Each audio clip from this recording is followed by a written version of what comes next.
অনেকে বলেন ভাই আপনি সবসময় জানমাল দেওয়ার কথা বলেন, কোরআনেও জানমাল দিয়ে জেহাদ করার কথা আছে, সবই বুঝলাম, কিন্তু এখন তো আর যুদ্ধ নাই, তাহলে জানমালটা কোথায় দিব? তাদেরকে বলতে চাই ভাই দেখেন, মোমেন জীবন মানেই কিন্তু সংগ্রামের জীবন। রাসূল সাল্লাল্লাহু সাল্লাম ও সাহাবীরা যুদ্ধ করছেন কখন? মদিনায় হিজরতের পরে, তাই না?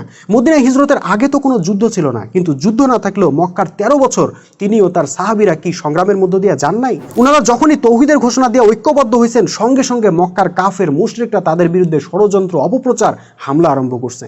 আর এসব মোকাবেলা করতে গিয়ে সাহাবীদেরকে জীবনও দিতে হয়েছে, সম্পদও ব্যয় করতে হয়েছে। কাউকে জীবন দিতে হয়েছে, কাউকে মায়ের খাইতে হয়েছে, কাউকে সহায় সম্পদের মায়া ছাড়তে হয়েছে।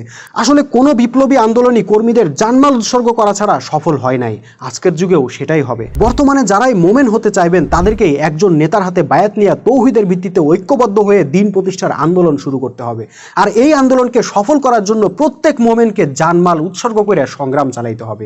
নিজের খেয়ে, নিজের পরে, নিজের পকেটের টাকা খরচ করে মানুষের কাছে তৌহিদের ডাক নিয়ে যাইতে হবে। সময় দিতে হবে, শ্রম দিতে হবে, অর্থ দিতে হবে, এমনকি কাফের মুশরিকদের আক্রমণের মুখে জীবনও দেওয়া লাগতে পারে। এটাই জানমাল দেওয়া। এই জানমালের বিষয়ে আল্লাহ তওবার 111 নম্বর আয়াতে বলছেন, আমি মোমেনের জানমাল কিনে নিছি জান্নাতের বিনিময়ে।